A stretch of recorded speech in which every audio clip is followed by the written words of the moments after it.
Jean-Laurent Casselli, journaliste, chroniqueur, essayiste, spécialiste des modes de vie et des questions urbaines, auteur de La France sous nos yeux, co-auteur.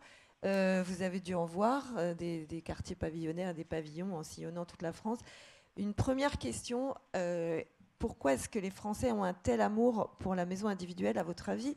Et puis d'ailleurs, quelle maison? Parce que est-ce que c'est une résistance par rapport à un océan de logements collectifs? Il y a des endroits dans le monde où il y a des villes pavillonnaires, où il y a des villes denses pavillonnaires, beaucoup plus qu'en France d'ailleurs.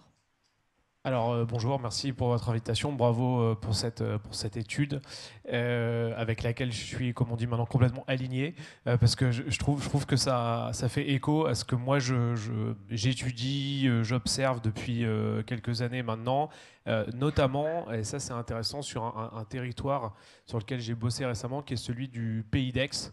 Voilà, désolé de sortir de la métropole du Grand Paris quelques secondes, mais je pense que c'est utile pour voir à quel point ce que vous avez étudié très finement, en fait, on le retrouve dans plusieurs territoires français, notamment ceux qui sont dans le giron des grandes métropoles et pour lesquels finalement la lutte des places est en train de s'intensifier depuis quelques années. On a, vous l'avez dit, un renouvellement générationnel des pavillonnaires qui va aussi avec une montée en gamme sociale finalement des habitants, et on voit bien que le pavillon qui était alors de l'ordre du problème, ou en tout cas de la question problématique en urbanisme, est en train de basculer vers le camp des solutions. En tout cas, de plus en plus, on est en train de l'observer sous l'angle du potentiel. Vous l'avez très bien dit sur la question écologique. C'est vrai que vous disiez, Catherine, que si on parle avec un écologiste, voilà, du pavillonnaire, si on lui parle de supermarché, de trampoline et de barbecue, il va partir en courant. Si on rentre par le jardin, eh ben, on est déjà sur un tout autre angle, en fait, un tout autre imaginaire. Et moi, je trouve que ce dont j'ai parlé avec mon co-auteur Jérôme Fourquet dans La France sous nos yeux, c'est-à-dire le modèle Plaza, en fait, on fait référence à l'agent immobilier le plus célèbre, le plus populaire parmi les Français, pour justement parler de cet imaginaire très déco, Ikea, trampoline du pavillon. En fait, il est en train de rencontrer celui de l'écologie et de la transition climatique. Et on le voit aussi dans les usages et les modes de vie des nouveaux pavillonnaires, avec l'usage du vélo qui est en train de progresser, avec, vous l'avez dit, le télétravail, avec, moi ça me fait marrer de voir, encore une fois, entre Aix et Marseille, du pavillon néo-provençal qui devient du centre de coworking. Enfin voilà, il y a vraiment, encore une fois, des évolutions assez surprenantes et un peu décalées par rapport à l'image qu'on se fait, je pense, qu'on se faisait en tout cas dans le monde de la réflexion urbaine sur les pavillons.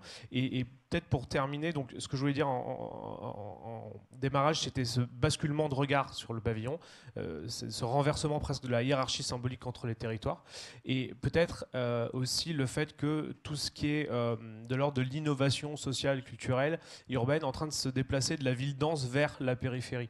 Pourquoi aussi? Parce qu'on arrive un peu au plafond de gentrification.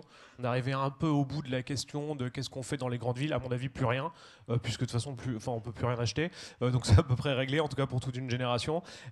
Et donc, il va falloir aller chercher aussi dans les marges de quoi se renouveler et de quoi inventer. Et c'est pour ça que je pense qu'on va continuer à parler du pavillon et du modèle de la maison avec jardin.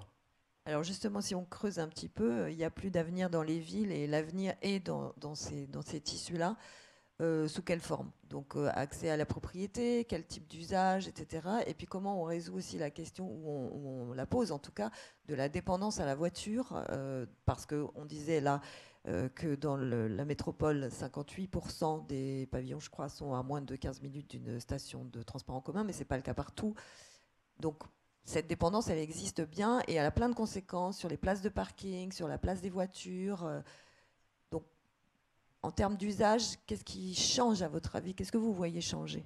Bah, justement, je pense qu'on voit changer dans le pavillonnaire le plus métropolitain finalement une transition des usages, parce que le pavillon est un peu rattrapé par la patrouille. En fait, Eric Charme, qui est un spécialiste de ces questions, qui m'avait dit pour un article récent que j'ai publié dans Le Monde justement sur les pavillonnaires néo-provençales, que en fait ce pavillonnaire des années 80 qui était excentré, et donc qui était accessible pour des ménages ouvriers ou employés. En fait, dans les grandes villes, je pense que c'est vrai du Grand Paris comme c'est vrai d'Aix-Marseille ou de Toulouse ou de Nantes. En fait, il est de Aix-Centré, il est devenu central. Il est rattrapé aussi par l'urbanisation et par les transports en commun. Et c'est pour ça qu'il est, en fait, on le voit très bien d'ailleurs dans les images du pavillon, dans des tissus plutôt denses, enfin des pavillons très très rapprochés les uns des autres. On voit bien que là, il y a une forme de ville. Comme vous le disiez, c'est de la ville avec de la maison individuelle. Donc il n'y a pas de raison de l'opposer systématiquement à l'haussmannien, qui serait voilà, pareil de toutes les vertus, même si on aime beaucoup l'haussmannien aussi. Mais c'est pas le même prix, cela dit. C'est vrai que ce que je trouve intéressant, donc voilà, encore une fois, c'est le potentiel de ce pavillonnaire-là. Mais vous avez raison, il y a aussi un pavillonnaire qui est plus éloigné, qui va aussi peut-être plus mal vieillir plus rapidement, parce que là on a aussi parlé de couches architecturales historiques de pavillons. On voit bien pourquoi il y a un regain d'intérêt sur le pavillon, c'est aussi parce qu'il y a une certaine patrimonialisation des pavillons, en tout cas des pavillons les plus anciens. Pour ce qui est du Kaufmann Broad ou du Maison Phoenix des années 90-2000, pas desservi par les transports en commun, autour d'un bassin de vie moyen, est-ce que ça va être le place to be dans 20 ans? Effectivement, peut-être pas. À moins qu'il y ait, mais alors à moins qu'il y ait peut-être des formes aussi de relocalisation euh, au sein de lotissements qui deviendraient non plus des petits morceaux de ville déconnectés du reste, monofonctionnels, dans lesquels il faudrait aller au supermarché, il faudrait aller au travail, etc. tous les matins, mais qui deviendraient des bouts de ville un peu autonomes. Mais là, on rentre plus dans le domaine de la dystopie, de la science-fiction. Voilà, est-ce que ça peut devenir quelque part de nouveaux types de villages qui auraient leur autonomie et leur indépendance et qui seraient moins dépendants de la voiture, parce que c'est quand même la grande question sous-jacente. Et sans aller dans la dystopie ou dans la science-fiction, l'idée de mettre en commun certains espaces et d'avoir une vie de quartier pavillonnaire, et encore ce que je vais dire est une énorme caricature, avec des gens qui habitent les uns à côté des autres et qui ne se rencontrent pas forcément ou ne se parlent pas forcément. Après tout, dans un immeuble collectif, on ne connaît pas forcément toujours ses voisins non plus. Donc l'idée d'une ouverture plus grande, est-ce que ça va avec cet avenir que vous voyez plus là que dans les villes, et ça va avec un nouveau regard à la fois des habitants, à la fois des architectes, donc qui pourraient créer aussi des formes architecturales nouvelles, à la fois des urbanistes qui pourraient imaginer en intervenant un tissu moins fonctionnaliste et plus diversifié avec toutes les fonctions urbaines.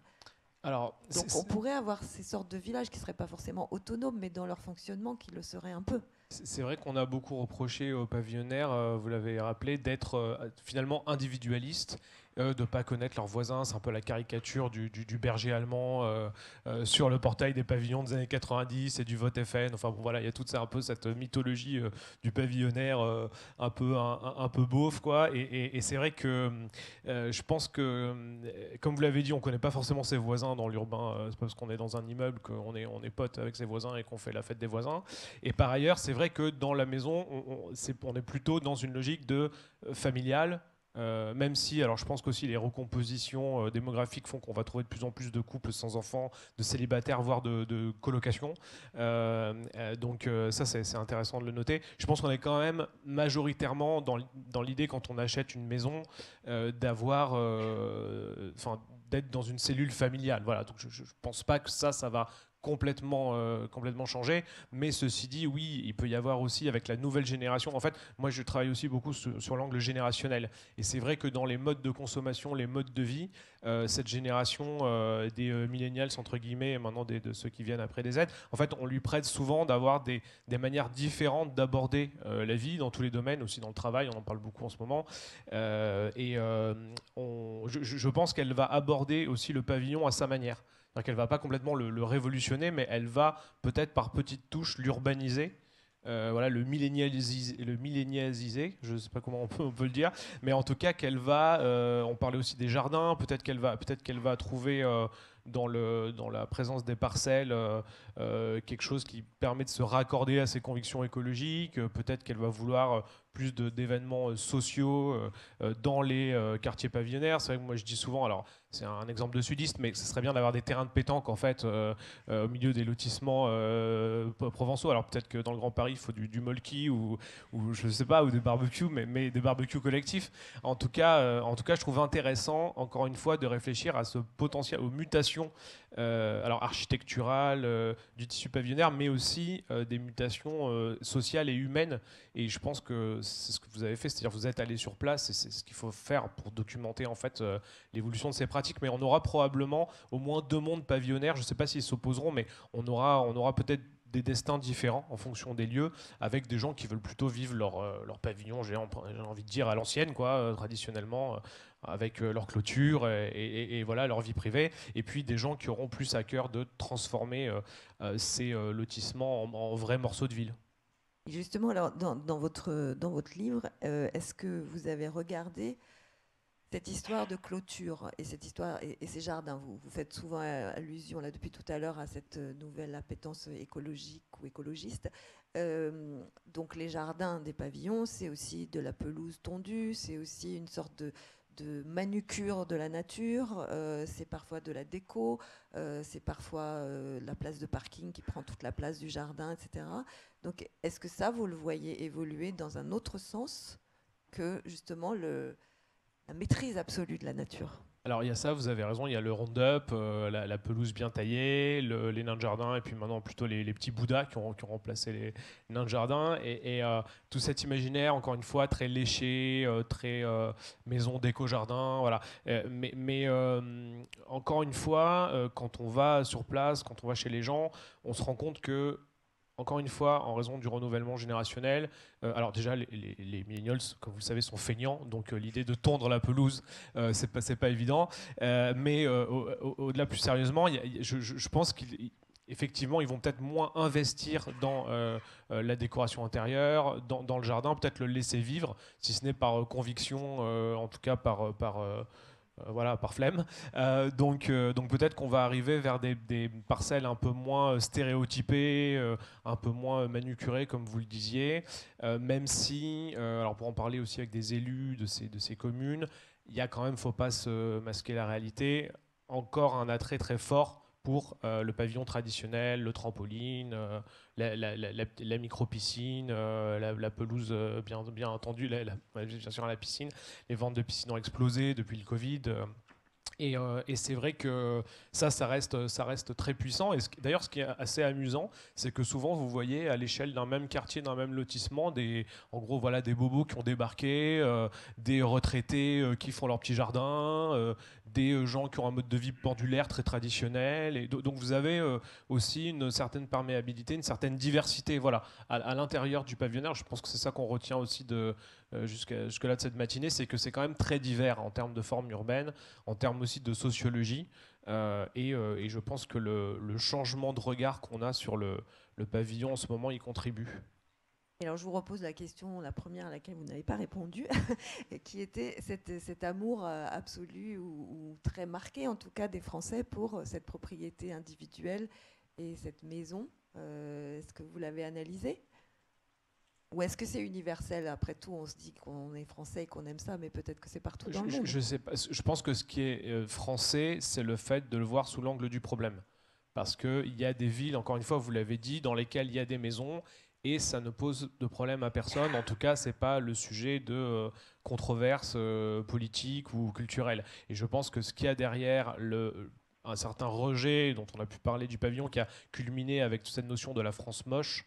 D'ailleurs, France moche de Télérama qui avait été illustrée par une photo de l'Essonne, en fait, de Villebon, je crois du centre commercial de Villebon, dans lequel on avait, alors c'est vrai, tout ce qu'on peut faire de pire un peu en paysage francilien, mais je pense que ce rejet, il a aussi culminé pour des raisons esthétiques, mais aussi pour des raisons probablement de jugement de classe.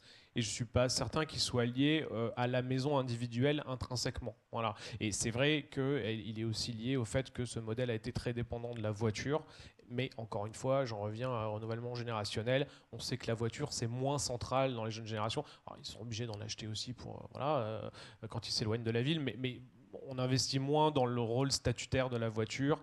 Et je pense que pour peu qu'on propose des solutions alternatives, ce ne sera pas un traumatisme d'y renoncer, à mon avis, dans certains quartiers. Et je pense qu'on va aussi, pour conclure peut-être là-dessus, se réconcilier collectivement avec la place qu'occupe la maison et le pavillon. Comme ça a été très bien dit, finalement, la métropole du Grand Paris, la première ville pavillonnaire de France, je ne l'avais pas vue comme ça, mais c'est vrai que c'est intéressant de le souligner.